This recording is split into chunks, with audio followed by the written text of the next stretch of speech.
கோடீஸ்வராய நமக. வணக்கம். தெய்வ சங்கமம் வரிசையிலே நமது கோடி பகவான், எல்லாம் வல்ல அந்த ஈசன் கோடி பகவான், அந்த தெய்வ சங்கமங்களின் வரிசையிலே கோடி பகவானுடன் காஞ்சி பெரியவாளுக்கு உள்ள ஐக்கியத்தை பற்றி சொன்னேன். அதேபோன்று ஞானவள்ளல் கணக்கன்பட்டி மூட்டை சுவாமி அவர்களின் நமது தாத்தாவுடனான ஐக்கியத்தை பற்றியும் சொன்னேன். மறுபடியும் இன்று இன்னொரு தொடர் கணக்கன்பட்டி மூட்டை சாமியை பற்றி, அவருடன் எனக்கு ஏற்பட்ட அனுபவத்தை பற்றி, தெய்வீக அனுபவத்தை பற்றி சொல்கின்றேன். ஏற்கனவே ஒரு தொடரில் சொல்லியிருக்கேன், மூட்டை சாமியை பற்றி சொல்லியிருக்கேன், ஞானவள்ளல் மூட்டை சாமியை பற்றி சொல்லியிருக்கேன். அதோட சுருக்கம் என்னன்னு கேட்டிங்கன்னா, ஜஸ்ட் ஒரு நிமிஷம் சொல்கிறேன். அதாவது 1995, அதாவது 94 நம்ம கோடி பகவான் பிரபஞ்ச ஐக்கியமான பிறகு அவருடைய அருளால் எனக்கு கோடி பகவானுடைய அருளால் எனக்கு கணக்கன்பட்டி மூட்டை சுவாமி அவர்களின் தரிசனம் கிடைக்கப் பெற்றேன். 1995 நான் ஃபஸ்ட்டு மூட்டை சாமியை தரிசனம் பண்ணேங்க. அப்போ தரிசனம் பண்ணப்போ எனக்கு ஏற்பட்ட அனுபவத்தெல்லாம் சொன்னேன். அதாவது ஒரு தினத்தந்தி பேப்பர் பறந்து வந்தது, அதை வச்சு ஒரு வாழ்க்கை தத்துவங்கள் சொன்னது. அந்த பேப்பர் பாருங்கள், அந்த காற்றுல எப்படி அடிச்சுட்டு வருது பாருங்கள். அதே மாதிரி மனுஷனும் அந்த வெளிப்புறத்தோட நடவடிக்கைங்கிற ஒரு காரியத்தின் மூலமாக அவன் மனிதனும் அலைக்கழிக்கப்படுகின்றான் அப்படிங்கிற தத்துவத்தெல்லாம் அவர் சொல்லாமல் சொன்னது, அதெல்லாம் சொன்னாங்க. அப்புறம் எனக்கு இன்டர்வியூ இல்லாமல் கத்தாரில் வேலை கிடைச்சது ஞானவள்ளல் மூட்டை சுவாமி அருளால் அப்படிங்கிறதெல்லாம் அவங்களுக்கு சொன்னாங்க. அப்போ என்ன நடந்ததுன்னு கேட்டிங்கன்னா, இன்னொரு விஷயம், அந்த பக்கத்தில் நான் சொன்னல அந்த மூட்டை சாமியோட வீடு மாதிரி ஒன்று இருந்தது, அந்த ஒரு பாழடைஞ்ச ஒரு வீடே இல்லாமல் ஒரு வீடு மாதிரி இருந்ததுன்னு சொன்னல, அந்த வீடு பக்கத்தில் ஒரு காம்பவுண்ட் மாதிரி இருந்ததுங்க. அதில் ஒரு பெண் எட்டி பார்த்தாங்க. மூட்டை சாமி அந்த அந்த பெண்ணிட்ட போய் பேசினாருங்க, பேசிட்டு வந்தாருங்க. அப்புறம்தான் பல வருடங்கள் கழித்து நான் தெரிந்து கொண்டேன், அந்த பெண் வேறு யாரும் அல்ல, மூட்டை சுவாமியோட சகோதரருடைய மகள் என்று தெரிந்து கொண்டேன். மூட்டை சாமியோட சொந்த சகோதரராக இருக்கணும், அப்படி இல்லைன்னா அவங்க பெரியப்பா மகனோட மகளாக இருக்கணும். அந்த மாதிரி மூட்டை சாமி அந்த கணக்கன்பட்டி கிராமத்திலேயே பிறந்து வளர்ந்தவருங்க. அது ஒரு தெய்வீக கதை அவரை பற்றி இருக்குங்க. அவரோட அண்ணனை கூட நான் பார்த்துருக்கேன். பல வருடங்கள் கழித்து நான் அங்கே அந்த மோகன் தோட்டங்கிற ஏரியாவில் நம்ம கணக்கன்பட்டி சாமியை பார்த்தப்ப அவங்க அண்ணனெல்லாம் நான் பார்த்துருக்கேங்க. அவங்க அண்ணனாக இருக்கணும், இல்லைன்னா பெரியப்பா மகனாக இருக்கணும். அவங்க சொந்த பந்தங்கள் எல்லாம் அங்கே தான் இருக்காங்க. ஆச்சா, இப்போ என்னன்னு கேட்டிங்கன்னா, அதுக்கப்புறம் நான் நடந்த அனுபவங்களையும் சொன்னேன். ரொம்ப வருஷம் கழிச்சு கேப் போட்டு நான் மூட்டை சாமியை பார்த்து இது பண்ணது. அவர் அவர் அருள் மூலமாக எனக்கு இன்டர்வியூ இல்லாமல் கத்தாரில் மார்க்கெட்டிங் மேனேஜர் போஸ்ட்டு கிடச்சிது. அதெல்லாம் அவங்கள்ட்ட சொன்னாங்க அந்த தொடரில். இப்போ என்னென்னு கேட்டிங்கன்னா, நடுவில் ஒரு ட்ரிப்பு, அதாவது 95 நான் பார்த்த பிறகு ஒரு 15 வருஷம் கழித்து அவரை பார்த்தேன்னு சொன்னல, அந்த 15 வருஷம் கழித்து பார்த்த பிறகு நான் கத்தார் போன பிறகு கத்தார்லேருந்து வந்துட்டேங்க. கத்தார்லேருந்து அப்புறம் எனக்கு மும்பையில் ஒரு இன்டர்வியூ நடந்ததுங்க. அது எப்படின்னா, அந்த கன்சல்டன்சி காரனோட கம்பெனியில், அந்த கன்சல்டன்சிக்காரனோட கம்பெனியில் ஓனர், அதாவது client, government company owner client டைரெக்டாக அவன் இன்டர்வியூ எடுத்தாங்க. அதுக்கு என்ன கால்ஃபர் பண்ணியிருந்தாங்க. நான் அதுக்கு போனேங்க. நான் போய் அந்த எம்டியை டைரெக்டாக இன்டர்வியூ பண்ணாருங்க என்ன. அவருக்கு he liked me very much. Maybe கோடி பகவானோட அருள். Personally he liked me very much due to my performance as well as everything extra everything. அப்படியா, அவர் சேலரி ஸ்ட்ரக்சர், அவர் வாட் இஸ் யுவர் எக்ஸ்பெக்டேஷன் கேட்டப்போ நான் அந்த ஒமானி ரியாலில் கொஞ்சம் கணிசமாக சொன்னாங்க. அதில் அவருக்கு ஒரு ஹெசிடேஷன். அதாவது 90% எனக்கு கொடுக்குற மாதிரி அந்த ஜாப் ஆஃபர் பண்ணுற மாதிரி அது ஒரு மார்க்கெட்டிங் பொசிஷன். அது எந்த கம்பெனின்னு கேட்டிங்கன்னா, அதாவது பிரிண்டிங் அண்ட் பேக்கேஜிங் சம்மந்தப்பட்ட கம்பெனிங்க. அது கம்பெனி பேரை நான் சொல்ல விரும்பலை. பிரிண்டிங் அண்ட் கம்பெனி சம்மந்தப்பட்ட packaging, printing and company packaging, printing and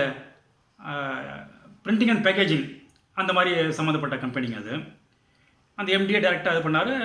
almost I was about to be செலக்டட்னே வச்சுக்கலாம்.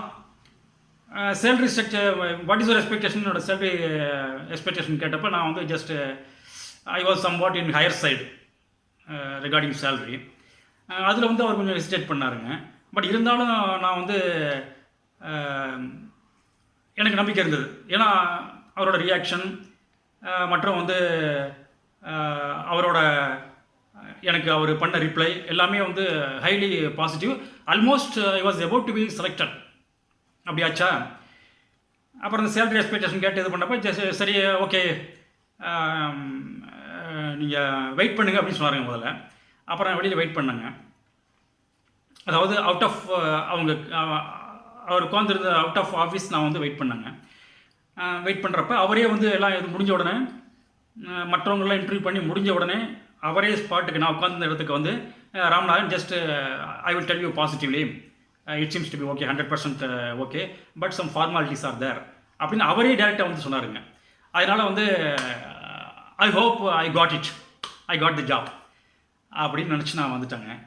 அப்புறம் பாருங்கள், வீட்டுக்கு வந்த உடனே அன்னைக்கு மறுநாள் எனக்கு அந்த கன்சல்டன்சிக்காரன்ட்டேருந்து எனக்கு ஒரு ஃபோன் வந்ததுங்க. I was very eager to attend the phone. I lifted the phone and I was awaiting a positive reply from them. But on the contrary, they told me negatively in the sense, Ramanathan, that MD liked you very much, despite because of salary. Sorry to tell you, you lost the job. அப்படின்னாருங்க. எனக்கு அப்படியே, அதாவது Omani ரியாலை மனசால் எண்ணிட்டு இருந்து எனக்கு மரணடி கிடச்சதுங்க. அது ஒரு பேராசை. நான் வந்து அவர் சொன்ன ஒமானி ரியாலும் ஓரளவு கணிசமான ஒமானி ரியால் தாங்க. அதுக்கு அக்செப்ட் பண்ணியிருந்தால் வந்து எனக்கு இந்த மாதிரி ஒரு நெகட்டிவ் ரியாக்ஷன் வந்திருக்காதுங்க. அதனால் எனக்கு ரொம்ப அதிர்ச்சி ஆகிட்டேங்க. என்னடா அது இப்படி கிடைச்சது இப்படி கிடைக்காம போயிடுச்சு அப்படின்ட்டு அப்படியே மனசில் நினச்சிட்டு இமீடியட்டாக நான் வந்து அப்போ தான் கோடி பகவான் பிரபஞ்ச ஐக்கியமாயிட்டாங்கல்ல. ரெண்டாவது ஆன்மீகத்தில் நான் என்னோடய முன்னேற்றம் வந்து அப்போ ஓரளவு ஒரு மீடியமான ஸ்டேஜில் தான் இருந்தது. நான் என்ன பண்ணேன், சரி நம்ம தான் கோடி பகவான் வந்து நமக்கு மூட்டை சுவாமிங்கிற மகானை கொடுத்துருக்காங்கல்ல அப்படின்ட்டு நான் வந்து அந்த அதிர்ச்சியோட மறுநாள் நானும் என் ஒய்ஃபும் வந்துங்க மூட்டை சாமியை பார்க்க போனோங்க. என் ஒய்ஃப் தூரத்தில் இருந்தாங்க. அவங்க பயப்படுவாங்க, வரதுக்கு பயப்படுவாங்க. ஏன்னு கேட்டிங்கன்னா அவர் கண்ணப்பண்ணான்னு திட்டுவார்.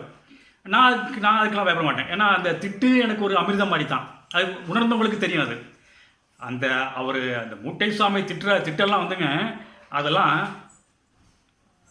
நம்முடைய பாவ விமோசனங்க. நம்முடைய பாவங்களுக்கு அது பரிகாரங்க. அந்த திட்டில் நம்ம பாவங்கள்லாம் விளையிருங்க. அது ஒரு மாதிரியான திட்டு. ஆனால் அது வல்கரான திட்டு தான். வல்கரான திட்டாக இருந்தாலும் கூட அதில் எனக்கு ஒரு ஈகர்னஸ் இருக்கும். அந்த திட்டை கேட்கறதுக்கு, அதாவது அதுக்குன்னு ஒரு திட்டை கேட்கறதுக்காக நான் போகணும்னு நினைக்காதீங்க. அந்த திட்டை வந்து நான் நெகட்டிவாக நினைக்க மாட்டேன். அதனால் நான் தைரியமாக போயிடுவேங்க. என் ஒய்ஃப் ஓரத்தில் இருந்தாங்க, நான் உள்ளே போனேங்க. அவர் இருக்கிற பக்கம் போனாங்க. போன உடனே நான் கொஞ்சம் தூரம், அதாவது ஒரு 40 அடி தள்ளி வந்துட்டு இருக்கேங்க. அப்பயே என்னை பார்த்து, என்னடா கை கட்டினது வாய் கட்டலை, அப்புறம் என்னடா அப்படின்னு சொல்லிட்டு அப்புறம் டேஷுங்க ஒரு கெட்ட வார்த்தை. என்னடா கை கட்டினது வாய் கட்டலை, அப்புறம் என்னடா அப்படின்ட்டு டேஷ் கெட்ட வார்த்தை. எனக்கு அப்படியே அதிர்ச்சி ஆயிடுச்சுங்க. கை கட்டினது வாய் கட்டலைங்கிறாரு பாருங்க. நான் நினச்சிட்டே வர்றேன், என்னடா அது கிடைச்சது கிடைக்காம போச்சு அப்படின்னு நினச்சிட்டே வர்றேங்க. கரெக்டாக அவர் சொல்கிறாருங்க, என்னடா கை கட்டினது வாய் கட்டலை, அப்புறம் என்னடா இவனே அப்படின்னாருங்க. அப்புறம் சரின்ட்டு அப்புறம் டைம் போச்சுங்க. அவரை தரிசனம் பண்ணி எல்லோரும் பக்கத்தில் எல்லாம் மக்கள்லாம் உட்காந்துட்டு இருந்தோம்.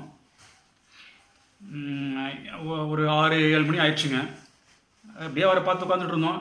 அவர் தான் சொல்லுவார், அதாவது அந்த மோகன் தோட்டத்து பக்கத்தில் ஒரு பெரிய கிணறு, அதாவது கிரவுண்டு பூமி கிணறுன்னு சொல்லுவாங்க. அந்த கிணறு பக்கத்தில் இருந்த கல்லெல்லாம் எடுத்து இந்த பக்கம் போடுங்க அப்படின்னாரு. என்னையும் சொன்னார்.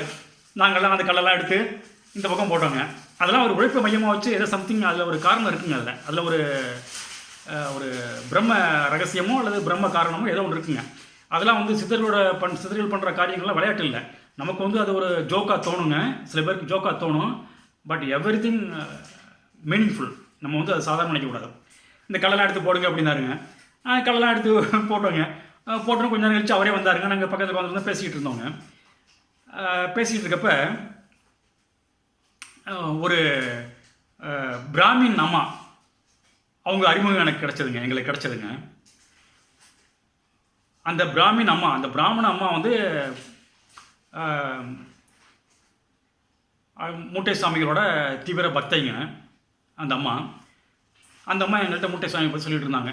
நான் சொன்னேன் இந்த மாதிரிம்மா இந்த ஓமன் சம்மந்தமாக அந்த எம்டி என்னை இன்டர்வியூ பண்ணார், நான் செலக்ட் ஆகிட்டேன்.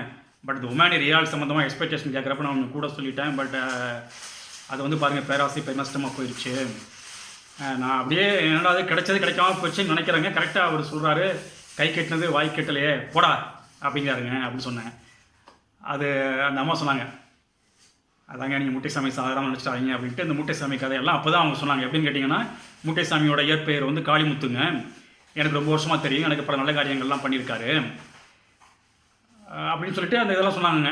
அதாவது அவர் வந்து சின்ன வயசுலேயே வந்து அவர் ஆல்மோஸ்ட் இறந்து போயிட்டாருங்க.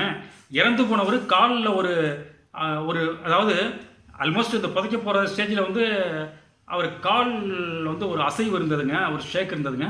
அப்புறம் பார்த்தா அவர் வந்து யூஎஸ் அலைவுங்க, அவர் உயிரோடு இருக்காருங்க. எல்லாமே ஆச்சரியப்பட்டாங்க. டாக்டர்ஸ் முதல்ல எவ்ரிதிங் மெடிக்கல் மிராக்கிள் அப்படின்னு ரொம்ப ஆச்சரியப்பட்டாங்க. இந்த மாதிரி எங்கள் லைஃப்பில் வந்து நாங்கள் இந்த மாதிரி ஒரு அனுபவத்தை எங்களுக்கு அனுபவம் எங்களுக்கு ஏற்பட்டது இல்லைங்க. டாக்டர்லாம் அது அதிர்ச்சியானாங்க அப்படிங்கிற மாதிரி சொன்னாங்க. அதனால் அவங்க என்ன நினைக்கிறாங்கன்னா, அவங்க என்ன சொல்கிறாங்கன்னா, அதாவது ஒரு சோல் அட்டாச்மெண்ட் மாதிரி அப்படின்ட்டு சொல்கிறாங்க அந்த பிராமின் அம்மா மட்டும் இல்லை, மற்ற எல்லாருமே சொல்கிறாங்க. ஏன் கற்பூர சுந்தர பாண்டியன்ட்டு ஒரு ரிட்டையர்டு ஐஏஎஸ் ஆஃபீஸர், பெரிய ஆஃபீஸருங்க அவர் வந்து மூட்டைசாமியோட தீவிர பக்தருங்க. அவரும் சொல்லியிருக்காரு. என்ன சொல்லுவாருன்னு கேட்டிங்கன்னா, அதாவது பாம்பாட்டி சித்தரோ யாரோ சம்திங் அந்த மாதிரிலாம் அட்டாச்மெண்ட் மூட்டை சாமியோட அட்டாச்மெண்ட் இருக்குது அப்படிங்கிற மாதிரிலாம் சொல்லுவாங்க. அதே இந்த அம்மாவும் சொன்னாங்க. இந்த மாதிரி வந்து அவர் இறந்துட்டாருன்னு முடிவு பண்ணது அந்த காலில் அசைவு தெரிஞ்சவொன்னே அப்புறம் பார்த்தா அவர் பிழைச்சி உயிரோடு வந்துட்டாருங்க. அதெல்லாம் ஒரு பெரிய அதிசயங்க. ஏதோ சம் அட்டாச்மெண்ட்டாக இருக்கும் போல் இருக்குது அப்படிங்கிற மாதிரி சொன்னாங்க. அட்டாச்மெண்ட்டோ இல்லையோ அப்படிங்க, அதெல்லாம் ஒன்றும் பிரச்சனை இல்லைங்க. மூட்டை சுவாமி ஒரு ஞான வள்ளல், ஒரு சித்தர், தெய்வாம்சம் உள்ளவர், அதில் ஒன்றும் சந்தேகம் இல்லைங்க. ஆச்சா இந்த மாதிரி சொன்னாங்க, கதையெல்லாம் சொன்னாங்க. அப்புறம் வந்து இன்னொரு ஒரு தெய்வீக கதையை அவங்க சொன்னாங்க, அவங்க அனுபவத்தை சொன்னாங்கங்க. அதாவது அவங்க பையன் ஒருத்தர் வந்து, அவங்க பையன் 2 பையங்க அந்த அம்மாவுக்கு. அதில் மூத்த மகன் வந்து லண்டனில் இருக்கார். அந்த 2வது மகன் வந்து அவங்களோட சண்டை போட்டே இருந்தான். 2வது மகன் கல்யாணம் ஆகி சமீப காலமாக, நான் போன டயத்தில் சமீப காலமாக கல்யாணம் ஆகியிருந்ததுங்க. அவன் வந்து அம்மாவோட அவ்வளோ கோஆப்ரேஷனாக இல்லைங்க, ரொம்ப ரொம்ப சண்டை போட்டுட்டு ரொம்ப ஒரு இதாக இருந்தாங்க அப்படின்ட்டு அம்மா சொன்னாங்க. அந்த பிராமின் அம்மா சொன்னாங்கன்ட்ட இந்த அம்மாவுக்கு ரொம்ப மனசு வருத்தமாக போயிடுச்சாங்க. என்னடா பண்ணுறது, அந்த மகனையும் மருமகளையும் தனி கொடுத்தன வைக்கிறதா வேண்டாமா அப்படின்னு யோசிச்சுட்டே வந்தோங்க. யோசிச்சுட்டே நான் வந்தாங்க. வந்து உட்காந்துருக்கேங்க. மூட்டை சாமி வந்து சொல்கிறாரு, தனி குடித்தனம் தான் அப்படின்னு 2 ட்ரிப்பு சொன்னாருங்க. உடனே நான் இமீடியட்டாக நான் வீட்டுக்கு போய் தனி குடித்தனம் வச்சாங்க. அப்புறம் பிரச்சனை சால்வ் ஆகிடுச்சிங்க, நல்லா ஆயிடுச்சுங்க. அவங்களோட அட்டாச்மெண்ட் ஆகிட்டாங்க. அதனால் நீங்கள் மூட்டை சாமியை சாதாரணமாக நினச்சிடாதீங்க அப்படின்னு சொல்லி முடித்தாங்க. சொல்லி முடித்த உடனே மூட்டை சாமி வந்து எங்களை பார்த்து, என் ஒய்ஃபு நானும் உட்காந்துட்டு இருந்தோங்க. என் ஒய்ஃபை பார்த்து, வாமா இந்த காலமுக்கு அப்படின்னாருங்க. அப்புறம் என் ஒய்ஃபு போய் மூட்டை சாமிக்கு அவரோட அன்பு கால், அவரோட ஆசீர்வாத கால், அவருடைய ஆனந்த கால், அதை அப்படியே என் ஒய்ஃப் அப்படியே பக்தியாக காலமுக்குனாங்க. அதுக்கு அந்த பிராமின் அம்மா சொன்னாங்க, இதுக்கு தாங்க நாங்கள்லாம் வருஷக்கணக்காக தவம் இருக்கோங்க. உங்களுக்கு பாருங்கள், தவம் இல்லாமல் கிடைத்த வர மாதிரி அவர் வந்து கூப்பிட்டு காலமுக்கு சொல்கிறாருங்க அப்படின்னாருங்க. அதெல்லாம் வந்து என் மனத்தில் பசுமரத்தாணி போல அதெல்லாம் மலரும் நினைவுகளாக மறையாமல் இருக்குங்க. என்றைக்குமே அது வந்து மறையாமல் இருக்குங்க. அதனால் மூட்டைசாமிகளை பற்றி சொல்கிறதுனா சொல்லிகிட்டே போகலாங்க. எனக்கும் அவருக்கு நேரடியான பல அனுபவங்களும் இருக்குங்க. அடுத்த அனுபவத்தை அடுத்த அத்தியாயத்தில் சொல்கின்றேன். ஆத்ம நன்றி.